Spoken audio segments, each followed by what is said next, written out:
Donc, la troisième règle, c'est la règle de l'introduction du quantificateur universel. C'est une règle de généralisation à partir d'un exemple. Par exemple, si dans ma dérivation, j'ai quelque chose comme ça, ici j'ai A et P, mais je peux généraliser en disant que pour tout X, X est P.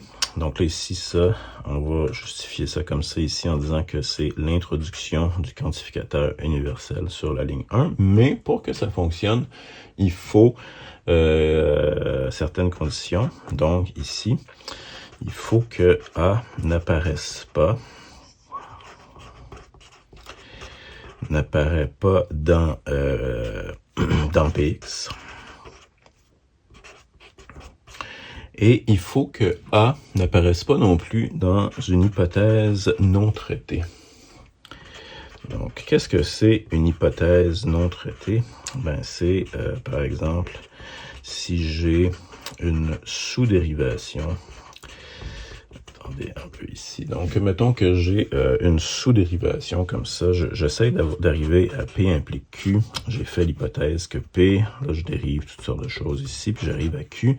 Ça ici, ça me permet d'écrire P implique Q sur ma dérivation principale. Puis ça, on va dire ici que c'est une hypothèse qui a été traitée.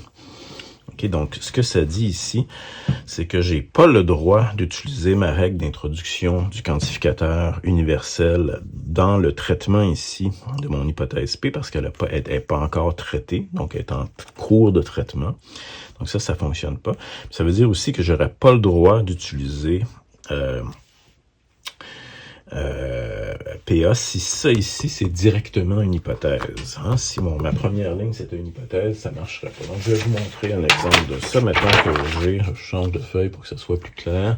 Donc, mettons que j'ai un prédicat qui est X est rouge.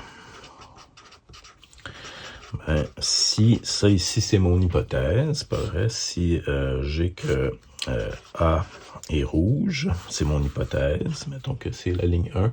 Mais dans ce cas-ci, je peux pas aller directement avec cette généralisation-là parce que ça marche pas. Donc, c'est pas vrai nécessairement parce que j'ai un individu. C'est une hypothèse, pas vrai. Pour le moment, c'est même pas sûr que j'ai un individu, donc on peut pas généraliser. L'autre contrainte, c'est que mon expression A ne peut pas apparaître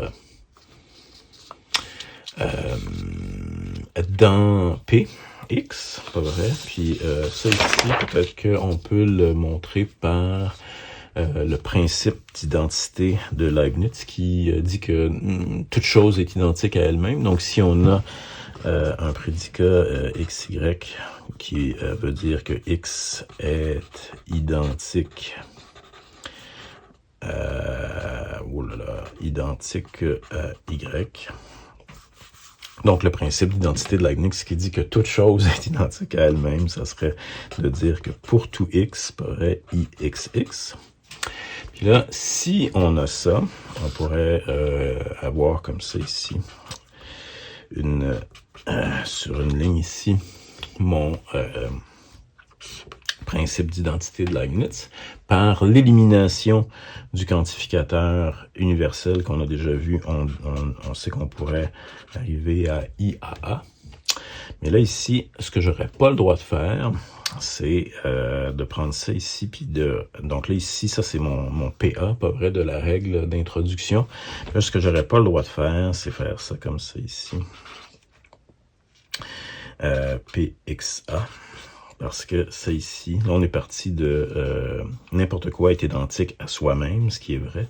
Mais là, ici, on est rendu à n'importe quoi est identique à A, ce qui n'est pas vrai du tout. Donc ça ici, ça marche pas parce que dans mon expression ici, j'ai encore le A. Donc ça marche pas. C'est la première contrainte dont on a parlé pas vrai. Ici, A ne peut pas apparaître dans le PX. Et voilà ma troisième règle, c'est celle de l'introduction du quantificateur universel.